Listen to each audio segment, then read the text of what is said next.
Hello, welcome to Sumo biology online classes. कैसे हैं बच्चे आप लोग? सब बढ़िया। चलिए आज हम लोग चालू करते हैं अपना जर्नी जो हम लोगों ने चालू करी है नीट 2025 के लिए। तो नीट 2025 बायो की प्रिपरेशन मेरे साथ बने रहिए। उसी सीरीज में आज हम लोग चैप्टर बायोलॉजिकल क्लासिफिकेशन से किंगडम प्रोटिस्टा को पढ़ने जा रहे हैं। ठीक है जी। तो अब की बात पूरे 360 इस विश्वास के साथ आप मेरे साथ जुड़िए और हम लोग बढ़िया परफॉर्म करने जा रहे हैं नीट 2025 के लिए। ओके, चलिए चालू करते हैं। किंगडम प्रोटिस्टा एनसीईआरटी की लाइन टू लाइन हम लोग पढ़ेंगे और उसको समझने की पूरी कोशिश करेंगे। तो किंगडम प्रोटिस्टा ये किसकी में आता है? आपके 5 किंगडम क्लासिफिकेशन जो आर एच विटेकर ने दिया उसी में से एक किंगडम है हमारा किंगडम प्रोटिस्टा। तो आर एच विटेकर 1969 में प्रपोज ऑफ 5 किंगडम क्लासिफिकेशन, इन्होंने 5 किंगडम क्लासिफिकेशन दिया है, जिनमें जो 5 किंगडम है वो है मोनेरा, प्रोटिस्टा, फंजाई, प्लांटी और एनिमिलिया। ठीक है जी। हम लोगों ने पढ़ना किसको है? हम लोग आज किंगडम प्रोटिस्टा को पढ़ेंगे। क्राइटेरिया क्या था? किस बिहाफ पे आर एच विटेकर साहब ने ऑर्गेनिज्म को ये 5 kingdom Monera, protista, fungi, Plantae, Animalia में रखा है? वो क्राइटेरिया है सेल स्ट्रक्चर, प्रोकैरियोटिक सेल है कि यूकैरियोटिक सेल है, बॉडी ऑर्गेनाइजेशन, सेलुलर लेवल का ऑर्गेनाइजेशन है कि टिश्यू लेवल का ऑर्गेनाइजेशन है, किस लेवल का ऑर्गेनाइजेशन है, थैलस की क्या व्यवस्था है, उस ऑर्गेनाइजेशन के हिसाब से mode of nutrition, reproduction, phylogenetic relationship. ये 5 मेन बेसिस थे, ये क्राइटेरिया थे जिनको विटेकर ने फॉलो किया और उन्होंने Monera, protista, fungi, Plantae, Animalia ये 5 किंगडम फॉर्म किए। इसमें से प्रोटिस्टा जो है यूनिसेलुलर यूकैरियोट्स को रिप्रेजेंट करता है। तो प्रोटिस्टा में जितने भी यूनिसेलुलर यूकैरियोटिक ऑर्गेनिज्म है वो रखे गए। ओके जी, चलिए चालू करते हैं हम लोग किंगडम प्रोटिस्टा।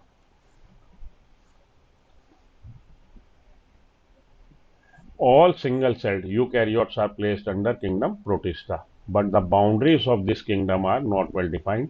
तो बाउंड्रीज कोई अच्छी तरह डिफाइंड नहीं है, ओवरलैपिंग है चीज़ें। किसी भी बायोलॉजिस्ट के लिए ऑर्गेनिज्म अगर फोटोसिंथेटिक प्रोटिस्टन है, मतलब फोटोसिंथेसिस परफॉर्म करने वाला प्रोटिस्टा है, तो किसी दूसरे बायोलॉजिस्ट के लिए वही ऑर्गेनिज्म प्लांट हो सकता है। तो कंसिडरेशन अलग अलग है, क्राइटेरिया अलग अलग है, दोनों को देखने का, डिस्क्राइब करने का, दो लोगों के बीच में डिफरेंस है। तो यहाँ पे क्या मिल रहा है? अगर एक बायोलॉजिस्ट उसको फोटोसिंथेटिक प्रोटिस्टन कंसीडर कर रहा है तो हो सकता है दूसरा बायोलॉजिस्ट उसको प्लांट कंसीडर कर रहा हो। तो बाउंड्रीज कोई अच्छी तरह डिफाइन नहीं है।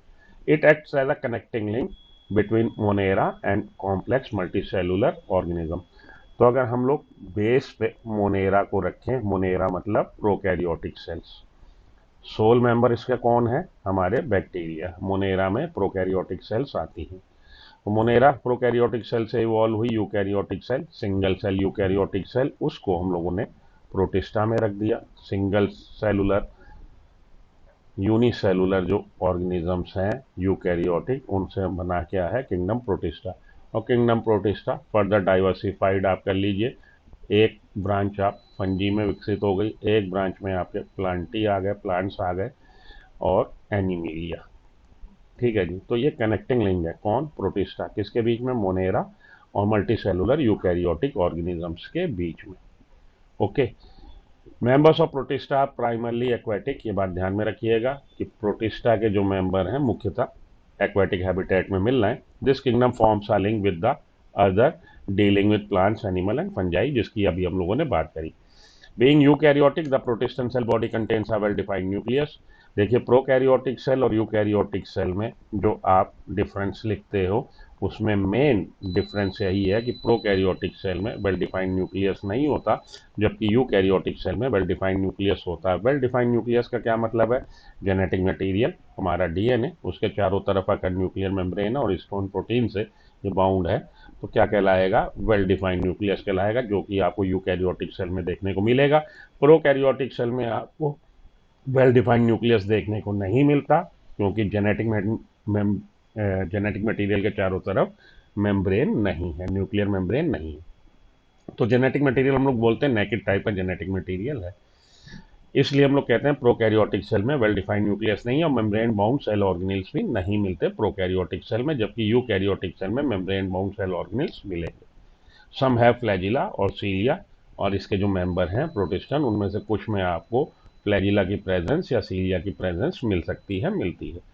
Protists reproduce asexually and sexually by a process involving cell fusion and zygote formation। तो प्रोटिस्टा सिंगल सेल है, सिंगल सेल वही गैमीट की तरह काम करेगी, दो सेल के फ्यूजन से, हैप्लॉइड सेल के फ्यूजन से क्या बन जाएगा, डिप्लॉइड जाइगोट बन जाएगा।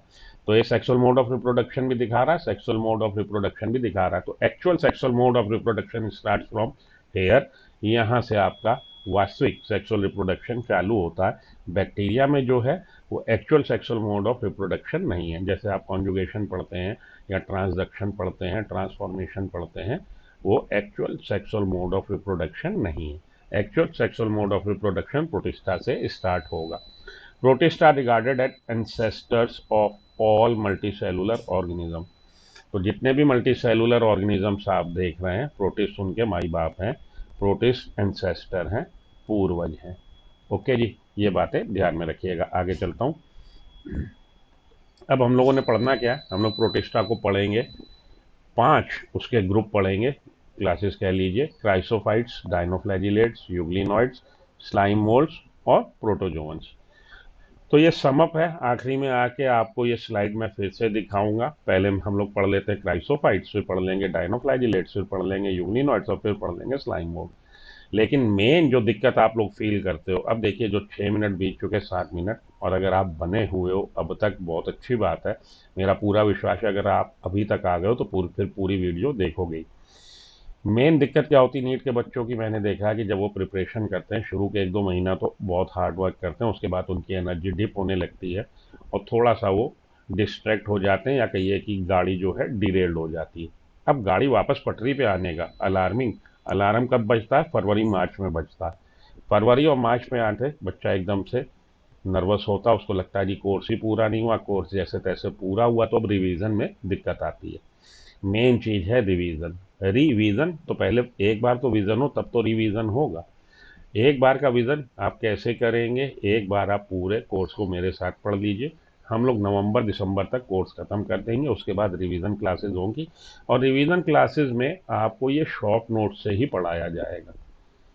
ये शॉर्ट नोट मैं आपको साथ के साथ प्रोवाइड कर रहा हूँ, इसका स्क्रीनशॉट ले लीजिए। शुरू में तो आप 1-2 महीना मेरे साथ ये थोड़ा सा करिए कंप्रोमाइज़ कि इसकी आप स्क्रीनशॉट लेके आप इसका प्रिंट आउट निकाल लें, और पहले जब आपने 1-2 बार एनसीईआरटी पूरी पढ़ ली, उसके बाद आप इन शॉर्ट नोट से उसका रिवीजन करें। आपके लिए चीज़ें आसान हो जाएंगी, कम टाइम में ज़्यादा प्रोडक्टिविटी आएगी। तो पहले पढ़ लेते हैं और फिर इस स्लाइड पे आएंगे, देखिएगा चीज़ें आपको आसान लगेंगी। चलिए क्राइसोफाइट्स पे आइए। It includes desmids and diatoms. Desmids आपके गोल्डन एल्गी, डायटम्स आपके brown algae. Diatoms they occur in aquatic habitat में मिल रहे हैं, जली कंडीशन में मिल रहे हैं, मोस्टली फ्रेश वाटर है, एंड मैरीन भी मिल रहे हैं, लेकिन ज़्यादा आपको मोस्टली फ्रेश वाटर है।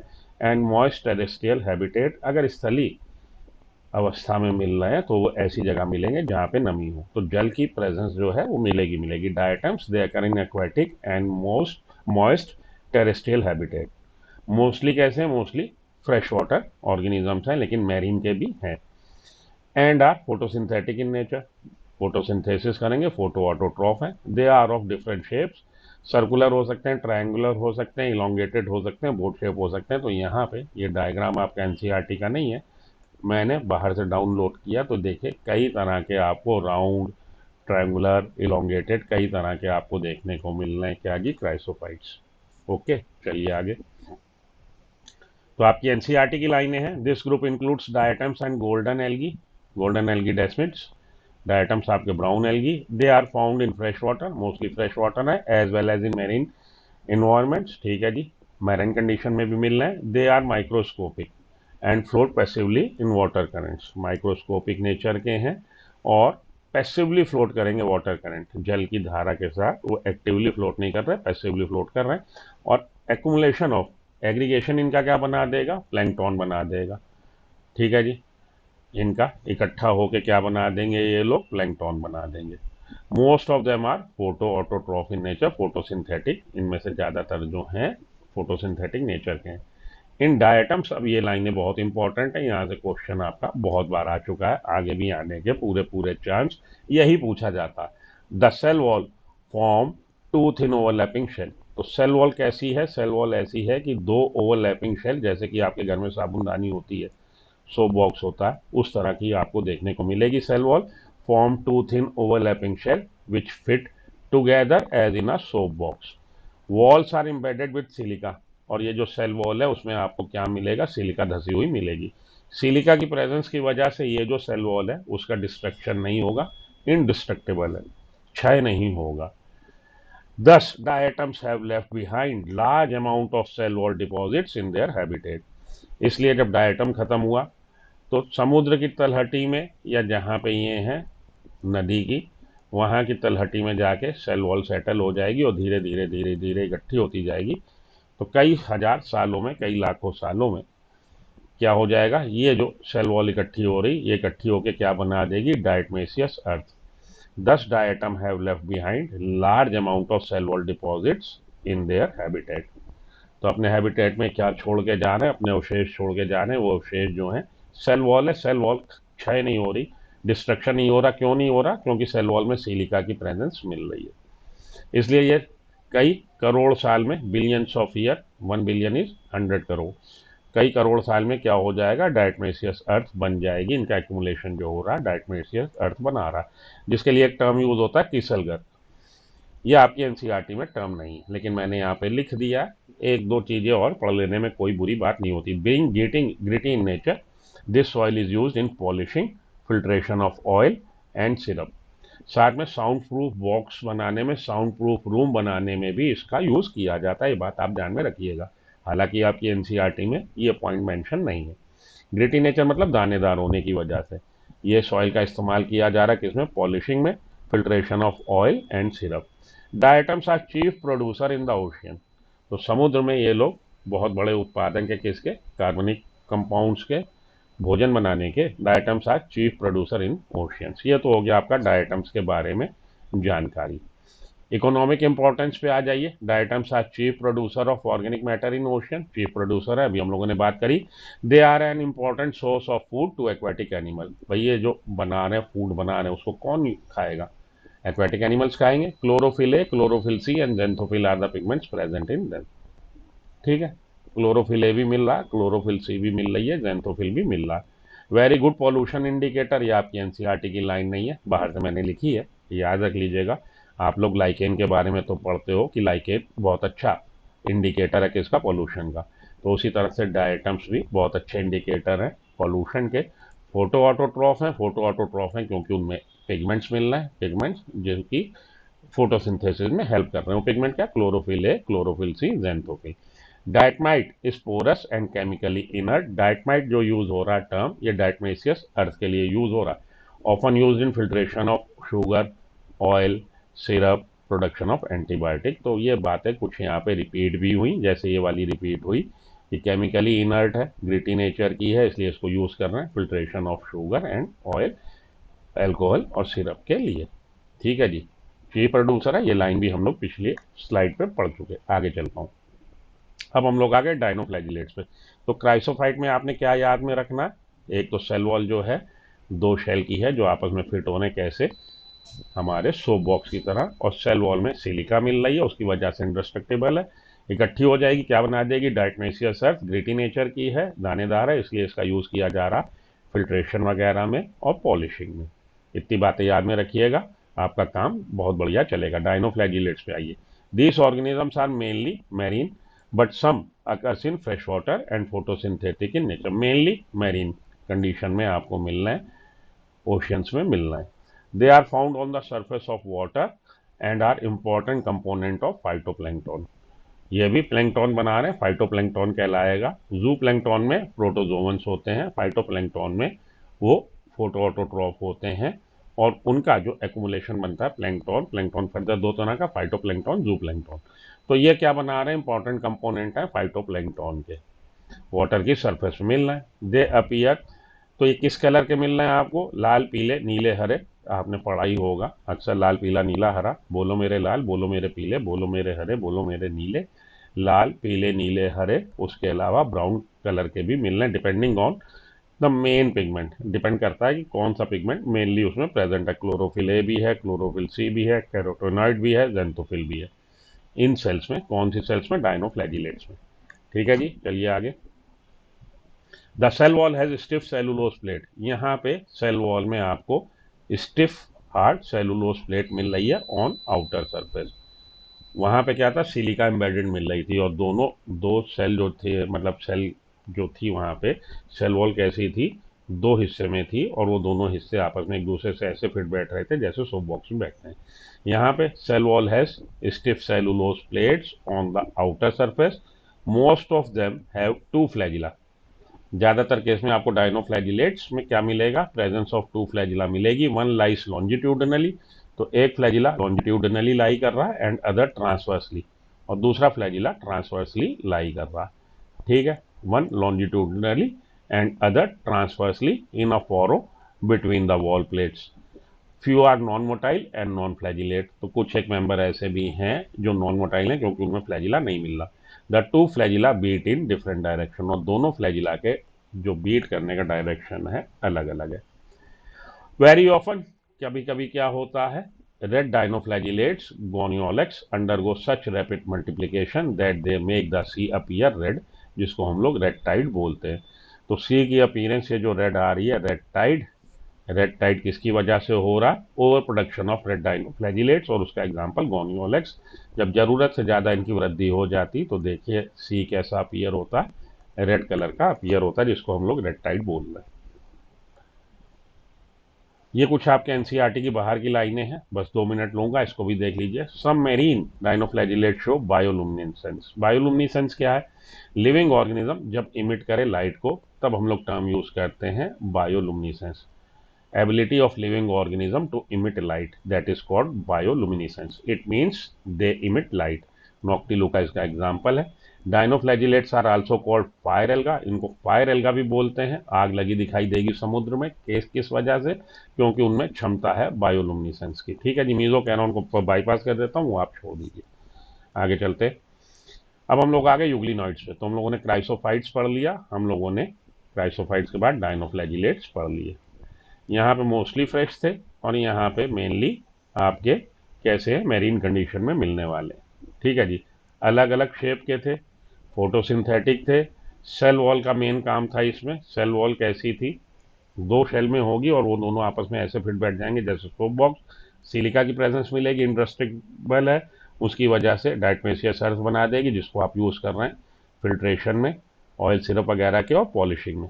डाइनोफ्लैजिलेट्स में स्टिफ सेलुलोज प्लेट मिलेगी आउटर सरफेस पे, फॉरो मिलेंगे, फॉरो में आपको ट्रांसवर्स और लॉन्जिट्यूडनली आपको दो मिल सकते हैं फ्लैजिला, और वो फ्लैजिला अपोजिट डायरेक्शन में बीट कर रहे हो सकते हैं। डाइनोफ्लैजिलेट्स में भी आपको कलर अलग अलग मिल रहे हैं, लाल पीले नीले हरे ब्राउन, डिपेंडिंग अपॉन कौन सा पिगमेंट ज़्यादा है। क्लोरोफिल ए भी है, क्लोरोफिल सी भी है, जेंथोफिल भी है, कैरोटीनॉइड्स भी हैं। डाइनोफ्लैजिलेट्स आपको मोस्टली मेरीन कंडीशन में मिल रहे हैं।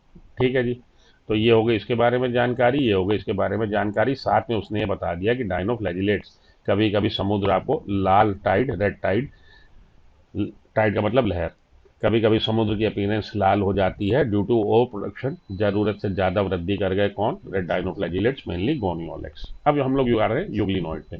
These are euglena like unicellular flagellates. ये भी यूनिसेलुलर है, हम लोग पढ़िए क्या रहे हैं? प्रोटिस्टा। प्रोटिस्टा में यूनिसेलुलर यूकैरियोटिक सेल्स को पढ़ रहे हैं, या ऑर्गेनिज्म कह लीजिए।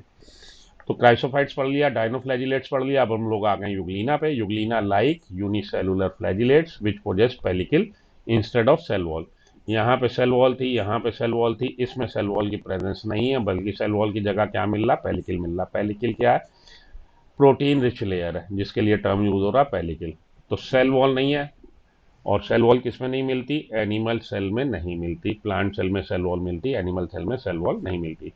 विच मेक्स देयर बॉडी फ्लेक्सिबल, क्योंकि सेल वॉल नहीं है। अगर एक रिजिड प्लेट नहीं है, रिजिड वॉल नहीं है, तो कैसी होगी बॉडी? फ्लेक्सिबल होगी।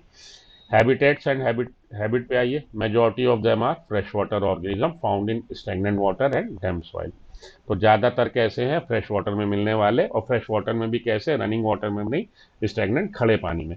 अब ये आपकी एनसीईआरटी की लाइन है, एनसीईआरटी में इतना ही दे रखा है इसके बारे में। Majority of them are fresh water organism found in stagnant water, instead of cell wall they have a protein rich layer pellicle which makes their body flexible. ठीक है, दे हैव टू फ्लैजिला, यहाँ पे भी दो flagella है, a short and long one, एक छोटा एक बड़ा। दो they are photosynthetic in presence of sunlight, sunlight की प्रेजेंस में फोटो ऑटोट्रॉप की तरह काम करेंगे, अपना भोजन खुद बना लेंगे। लेकिन अगर सनलाइट नहीं होगी तो हीट्रोट्रॉप मोड पे कन्वर्ट हो जाएंगे। When deprived of sunlight they behave like हीट्रोट्रॉप।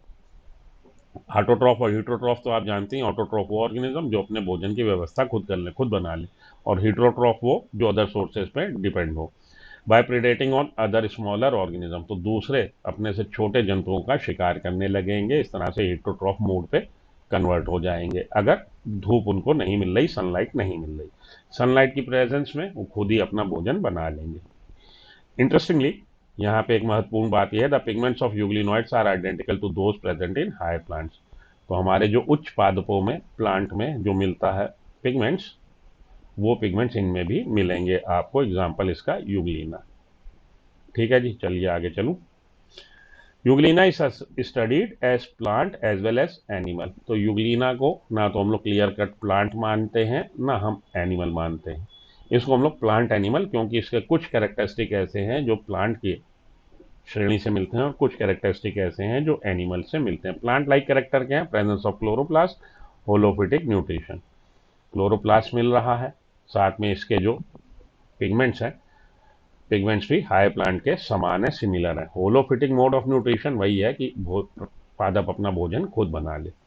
Animal like character क्या है यूग्लिना के, presence of pellicle which is made of protein, cell wall ना मिलके क्या मिल रही है, आउटर लेयर जो है प्रोटीन की है, पेलिकल बोल रहा, एंड नोट ऑफ सेलुलोज, और सेलुलोज की सेल वॉल नहीं मिल रही। प्रेजेंस ऑफ कॉन्ट्रेक्टाइल वैक्यूल, ये भी एनिमल लाइक कैरेक्टर है। Presence of longitudinal binary fission, ये भी एनिमल लाइक कैरेक्टर है। इस वजह से इसको हम लोग क्या बोल रहे हैं जी, प्लांट एनिमल बोल रहे हैं। अब हम लोग आ गए स्लाइम मोल्ड्स पे, आपके चौथी कैटेगरी पे। Slime moulds are saprophytic protist. Saprophytes क्या होते हैं, जो डेड ऑर्गेनिक कंपाउंड पे अपना जीवन यापन करें, डेड ऑर्गेनिक कंपाउंड को उस पर डाइजेस्टिव जूस सिक्रीट करें और उनका एब्जॉर्प्शन करें और उससे अपने भोजन की व्यवस्था करें। The body moves along decaying twigs and leaves engulfing organic material. तो ये जो इसकी बॉडी है स्लाइम मोल्ड्स की, जितना भी जो कुछ भी उसके पास है, वो आपको कैसे दिखाई देगा, जो पत्तियां टूट के गिर गई, टहनियां टूट के गिर गई, जिनका डिके हो रहा है, क्षय हो रहा है, उनके इर्द गिर्द इनका आपको आप इनका जमावड़ा देखेंगे स्लाइम मोल्ड्स का। तो उसी के साथ साथ पानी में जैसे वो बह रही, तो उसके साथ साथ ये भी बहते चलेंगे। तो body move along decaying twigs and leaves engulfing, engulf किसको कर रहे हैं, ऑर्गेनिक मटेरियल को। Under suitable condition they form an aggregation called plasmodium. Suitable condition में ये इकट्ठा होके क्या बना लेंगे, प्लाज्मोडियम, विच में grow and spread over several feet, जो कि कई फीट का हो सकता है। ठीक है जी, स्लाइम मोल्ड्स ये कैसे हैं, प्रोटिस्टन, ये प्रोटिस्टन ऐसे हैं जो सेप्रोफिटिक नेचर के हैं। ड्यूरिंग अनफेवरेबल कंडीशन, तो फेवरेबल कंडीशन में तो प्लाज्मोडियम बना लिया, द प्लाज्मोडियम डिफरेंशिएट, अब ये प्लाज्मोडियम डिफरेंशिएट हो जाएगा and forms fruiting body bearing spores at their tip. Fruiting body में क्या बनेंगे, स्पोर बनेंगे, और स्पोर कहाँ बनेंगे, टिप पे बनेंगे, बेस पे नहीं बनेंगे, ये बात ध्यान में रखिएगा। तो जब फेवरेबल कंडीशन है, वो इकट्ठा होके उनका एक्यूमुलेशन क्या बना देगा, प्लाज्मोडियम, जो कई फिट का हो सकता है। और जब अनफेवरेबल कंडीशन आएगी तो प्लाज्मोडियम डिफरेंशिएट हो जाएगा और फ्रूटिंग बॉडी बना देगा। फ्रूटिंग बॉडी में स्पोर बनेंगे, these spores possess true cell wall, और ये स्पोर में आपको ट्रू सेल वॉल की प्रेजेंस देखने को मिलेगी। दे आर एक्सट्रीमली रेजिस्टेंट, ये बहुत लाइन इंपॉर्टेंट है, ट्रू सेल वॉल होने की वजह से उनका क्षय आसानी से नहीं होगा, एक्सट्रीमली रेजिस्टेंट होंगे and survive for many years, और कई सालों तक अपना जीवन यापन वो इस तरह से स्पोर फॉर्मेशन में कर सकते हैं। इवन अंडर एडवर्स कंडीशन, ऐसी कंडीशन जो उनके लिए फेवरेबल नहीं है, उस कंडीशन में भी वो कई सालों तक स्पोर फॉर्म में सर्वाइव कर सकते हैं। The spores are disperse by air current, air current में हवा की लहरों के साथ डिस्पर्सल हो गया, बिखर गए, और समय अनुकूल आने पे वो फिर से नया माइसेलियम, नया प्लाज्मोडियम बना देंगे, नया स्लाइम मोल्ड बना देंगे। तो अब यहाँ पे ये कुछ बातें हैं जो आपकी एनसीईआरटी में नहीं है, लेकिन ध्यान दे लीजिए। The key difference between slime moulds and fungi, तो स्लाइम मोल्ड्स को हम लोग फंगस लाइक ऑर्गेनिज्म बोलते हैं, फंगस के जैसे हैं लेकिन एक्चुअल फंगस नहीं है। क्या डिफरेंस है? डिफरेंस है सेल वॉल की कंपोजिशन में। Slime moulds have a cell wall composed of cellulose. Slime moulds की सेल वॉल जो है सेलुलोज की बनी हुई है, जबकि फंगस की जो एक्चुअल फंगस है या ट्रू फंगी है उसकी सेल वॉल किसकी बनी हुई है? काइटिन की। ये डिफरेंस है दोनों में। Slime moulds belong to kingdom Protista. They are called fungus like Protista, fungus के जैसे हैं। इन कॉन्ट्रास्ट फंजाई या true organism belonging to kingdom Fungi. तो ये हो गया हमारा स्लाइम मोल्ड के बारे में जानकारी। अब इन चारों की जो पहले स्लाइड मैंने आपको दिखाई थी, तो अब आपने इतना पढ़ लिया, एक दो बार पढ़ लीजिए। अब आप जब रिवीजन करेंगे ये शॉर्ट फॉर्म में करेंगे। डेस्मिड्स और डायटम्स पे आ जाइए। हमारे क्राइसोफाइट में डायटम्स दे कर in aquatic, mostly fresh water में मिल रहा है, कुछ मैरीन कंडीशन में भी मिल रहा है, और अगर टेरेस्ट्रियल हैबिटेट में मिलेंगे तो वहाँ पे भी आपको नमी जगह वाली मॉइस्ट कंडीशन में ही मिलेंगे। फोटोसिंथेटिक नेचर के हैं, बिल्कुल ठीक बात है। Cell wall form two thin overlapping shell. Cell wall जो है दो शेल के रूप में है और ये ओवरलैप कर रहे होंगे एक दूसरे से, इस तरह से फिट बैठ जाएंगे जैसे सोप बॉक्स होता है। Walls embedded with silica and इंडेस्ट्रक्टिबल, उसका क्षय नहीं होगा, डायटमेसियस अर्थ कहलाएगा। इसका एक्यूमुलेशन किसलगर भी बोल रहे हैं।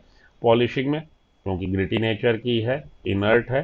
फिल्ट्रेशन में ऑयल के, सिरप के, अल्कोहल के, और साउंड प्रूफ रूम बनाने में यूज किया जाता है। डायटम्स चीफ प्रोड्यूसर है। बस इतनी लाइनें याद रखिए, डायटम्स के बारे में आपकी जानकारी कंप्लीट। डायनोफ्लैजिलेट्स पे आइए। मोस्टली मैरीन कंडीशन में मिलना है, लेकिन कुछ फ्रेश वाटर में भी मिल सकते हैं, मिलते हैं। फोटोसिंथेटिक नेचर के ये भी हैं, ये भी फोटो ऑटोट्रॉफ है, ये भी फोटो ऑटोट्रॉफ है। लाल, पीले, नीले, हरे और ये भूरे रंग के हो सकते हैं, डिपेंड करता है कौन सा पिगमेंट ज़्यादा है। सेल वॉल यहाँ पे स्टिफ सेलुलोज प्लेट मिल रही है आउटर सरफेस पे। ज़्यादातर केस में आपको क्या मिल रहा है? दो फ्लैजिला मिल रहा है, one lies longitudinally and other second one transversely in the furrow between the wall plates. और कई बार आपको डाइनोफ्लैजिलेट्स, रेड डाइनोफ्लैजिलेट्स की ज़्यादा ओवर ग्रोथ मिलने से रेड टाइट कंडीशन देखने को मिल सकती है, मिलती है। गोनियोलेक्स का एग्जाम्पल। यूग्लिनॉइड में आइए। Majority are fresh water organism और स्टैग्नेंट वाटर में मिलेंगे, रनिंग वाटर में नहीं। इंस्टेड ऑफ सेल वॉल नहीं होगी, पेलिकिल मिलेगी। पेलिकिल मिलने की वजह से प्रोटीन की लेयर है, फ्लेक्सिबल होगा। इसमें दो फ्लैजिला मिल रहे हैं, एक छोटा एक बड़ा, फोटोसिंथेटिक नेचर का है। और जो पिगमेंट्स हैं वो आइडेंटिकल टू हमारे हायर प्लांट्स हैं। लाइट की प्रेजेंस में photo autotroph mode of nutrition show करेंगे। डार्क कंडीशन में फोटो ऑटोट्रॉफ से ये हेटरोट्रॉफिक मोड ऑफ न्यूट्रिशन पे कन्वर्ट हो जाएंगे और प्रिडेशन चालू कर देंगे छोटे मोटे ऑर्गेनिज्म का। ध्यान देने वाली बात यह है कि इसमें जो रंग तत्व मिल रहे हैं, पिगमेंट मिल रहे हैं, वो हायर प्लांट के सिमिलर मिल रहे हैं, आइडेंटिकल मिल रहे हैं। स्लाइम मोल्ड्स पे आ जाइए। स्लाइम मोल्ड्स हमारे सेप्रोफिटिक नेचर के हैं। इनकी बॉडी आपको, इनका एक्यूमुलेशन बॉडी कहाँ मिल रही है? इनका एक्यूमुलेशन बॉडी आपको जो टूटी फूटी पत्तियां, टहनियां हैं, उन्हीं के इर्द गिर्द ये मिलेगा और उनके साथ साथ इनका मूवमेंट आपको देखने को मिल सकता है। फेवरेबल कंडीशन में ये बना लेंगे एग्रीगेशन, जिसको हम लोग प्लाज्मोडियम बोल रहे हैं, जो कई फिट का हो सकता है। अनफेवरेबल कंडीशन में प्लाज्मोडियम में क्या हो जाएगा? डिफ्रेंसिएशन हो जाएगा। और वो क्या प्रोड्यूस करने लगेगा? प्लाज्मोडियम में डिफ्रेंसिएशन होने से फ्रूटिंग बॉडी बनेगी और फ्रूटिंग बॉडी की टिप पे स्पोर प्रोड्यूस होंगे। स्पोर जो है नेकेड नहीं है, उसमें सेल वॉल की प्रेजेंस मिलेगी, ट्रू सेल वॉल मिलेगी। हाईली रेजिस्टेंट होंगे, हाई टेम्परेचर को भी झेल जाएंगे, एंजाइम्स को भी झेल जाएंगे, तो कई सालों तक वो ऑर्गन ऑफ परनेशन की तरह काम करेंगे, सर्वाइव रहेंगे, एडवर्स कंडीशन को भी झेल लेंगे और एयर करंट्स के साथ डिस्पर्जल हो गया, समय अनुकूल आने पे वो फिर से नया स्लाइम मोड में कन्वर्ट हो जाएंगे। तो ये थी चार आपकी हम लोगों ने प्रोटिस्टा के पढ़े। प्रोटोजोवन को अगले लेक्चर में मैं डिस्कस करता हूँ, क्योंकि प्रोटोजोवन में फर्दर चार सब कैटेगरी है। यहाँ पे हमारी बात हुई chrysophytes, dinoflagellates, euglenoids, slime moulds. इतना आप मेरी ये वाली स्लाइड का स्क्रीनशॉट ले लीजिए। तीन चार बार आप एक दो बार लेक्चर देख लीजिए, दो तीन बार खुद पढ़ लीजिए। उसके बाद आप लेके बैठ जाइए एक A4 पेपर और उस पर आप इसी तरह से खुद लिखिए। चार आप बना लीजिए कॉलम, एक दो बार खुद लिखिए, बिल्कुल टैटो बन जाएगा आपके दिमाग में और आप ये बातें भूलोगे नहीं। इससे रिलेटेड क्वेश्चन कुछ देख लेते हैं, क्वेश्चन प्रैक्टिस कर लें। What is incorrect about chrysophytes? They are found in fresh water as well as marine condition. बिल्कुल ठीक बात है। Diatom cell wall form two thin overlapping shell which fit together as a soap box, ठीक बात है। Walls are embedded with suberin, suberin नहीं, walls are embedded with silica, ये statement गलत। Diatomaceous earth is use in polishing filtration of oil syrup, बिल्कुल ठीक बात है। Diatomaceous diatoms are major consumer, consumer नहीं, मेजर क्या है, मेन प्रोड्यूसर हैं, तो ये स्टेटमेंट भी गलत। तो तीसरा और पांचवा गलत स्टेटमेंट है, बाकी स्टेटमेंट ठीक है। आगे चलते हैं। Statement number 1, the cell wall in dinoflagellates has stiff cellulose plate on the outer surface. They have two flagella, a short and long, and attach anteriorly. तो अटैच एंटीरियरली ये जबरदस्ती की है, तो टू फ्लैजिला है, किसमें है, फोरो में, एक ट्रांसवर्स और एक लॉन्जिट्यूडनल। तो पहला स्टेटमेंट ठीक, दूसरा स्टेटमेंट गड़बड़। ठीक है जी, स्टिफ सेलुलोज की प्लेट तो मिल रही है, लेकिन यहाँ पे जो ये बोला जी एपिकली अटैच है, ये स्टेटमेंट गड़बड़ है। स्टेटमेंट अबाउट स्लाइम मोल्ड्स पे आइए। आजकल इसी तरह के क्वेश्चन आ रहे हैं, सिंगल लाइन क्वेश्चन आपको नहीं मिलेगा, या तो वो कॉलम दे देंगे, मैच करिए इधर ऑर्गेनिज्म और इधर करेक्टर, अब आपको मैच करना ABCD 1 2 3 4, या आपको स्टेटमेंट दे दिए 5 6 इकट्ठे और उनमें से पूछा कौन से सही कौन से गलत, या दो स्टेटमेंट वाला ज़्यादा ट्रेंड चल रहा है पिछले 2 3 साल से। तो इस तरह के क्वेश्चन मैं आपके लिए लाया हूँ जिसकी आपको प्रैक्टिस करा दूँ। Under suitable condition, they form an aggregation called plasmodium, which may grow and spread over several feet. बिल्कुल ठीक स्टेटमेंट है। During unfavourable condition the plasmodium differentiate and form fruiting body bearing spores at their base नहीं, at their tip. तो second statement गड़बड़ है, first statement ठीक है। ठीक है जी, आंसर हो जाएगा हमारा। आगे चलिए। अब यहाँ पे क्वेश्चन है, red appearance of sea red tide occurs due to over production of red dinoflagellate, example है गोनियोलेक्स। ठीक, अगर ये blue green alga trichodesmium erythraeum की ओवर ग्रोथ हो जाती है तो उसके लिए रेड सी है, रेड सी। यहाँ पे रेड टाइड पूछा गया है, तो ये देख लीजिएगा, आपसे रेड सी पूछा गया कि रेड टाइड, उस हिसाब से आप क्वेश्चन लगाइएगा। Read the following statement about euglenoids and select the incorrect one. Mostly fresh water है, फाउंड इन स्टैग्नेंट वाटर, बिल्कुल ठीक बात। Body is covered by a protein rich layer called pellicle which makes body flexible, ठीक बात। they are photosynthetic in presence of sunlight but become heterotroph in absence of sunlight, बिल्कुल ठीक बात। they usually possess two flagella, one long and one short, बिल्कुल ठीक बात। Euglenoids are multicellular ciliated protist, ये statement गड़बड़। तो आपसे पूछा इनकरेक्ट वन, हमारा केवल पांचवा आंसर हो जाएगा ओनली 5। ठीक, चलिए आगे। आइए, match the column 1 with column 2। Chief producer in oceans कौन है, क्राइसोफाइट्स है हमारे। डायटम्स हो गया। रेड टाइड किसकी वजह से, डाइनोफ्लैजिलेट्स की वजह से, बी के अपोजिट आप 4 लिख लीजिए। Mixotrophic mode of nutrition, myxo दोनों तरह का, ऑटोट्रॉप भी हेट्रोट्रॉप भी, यूग्लिनाइट आंसर हो जाएगा। In the presence of sunlight behave as a photo autotroph, in the absence of sunlight heterotroph. Plasmodium, plasmodium हमारा स्लाइम मोल्ड, इसके अपोजिट आप 3 लिख लीजिए, इसके अपोजिट आप 2 लिख लीजिए। 2 4 1 3, 2 4 1 3, ऑप्शन नंबर ए। ओके जी, तो ये हो गए आपके कुछ प्रैक्टिस क्वेश्चंस की। प्रोटोजोन्स ये हम लोग नेक्स्ट लेक्चर में करते हैं। अगर आप लेक्चर के अंत तक आ गए, वीडियो के अंत तक आ गए, तो वीडियो को लाइक कर दीजिए, चैनल सब्सक्राइब कर लीजिए। नीट 2025 की प्रिपरेशन में बने रहिए सुमो बायोलॉजी के साथ। मिलता हूँ जल्दी। और ये वाली जो स्लाइड है जिसको मैंने बोला आप अपना स्क्रीनशॉट लेके उसका निकलवा लीजिएगा क्या, प्रिंट आउट, और इससे आपको टाइम सेव होगा। इसी तरह की स्लाइड्स मैं आपको आगे भी देता रहूँगा आपके शॉर्ट नोट्स के लिए। जैसे हम लोग ये पढ़ लेंगे प्रोटोजोवन में flagellated protozoan, amoeboid protozoan, sporozoan protozoan और सीलिएटेड प्रोटोजोवन। इस तरह के लिए आप लोग के लिए शॉर्ट नोट्स की मैंने बहुत मेहनत करी है, तो आप भी रिवॉर्ड मुझे दीजिए, वीडियो को लाइक कर दीजिए ज़रूर से, चैनल भले सब्सक्राइब ना करें। मिलते हैं ब्रेक के बाद। Good luck, goodbye, have a nice day, thank you.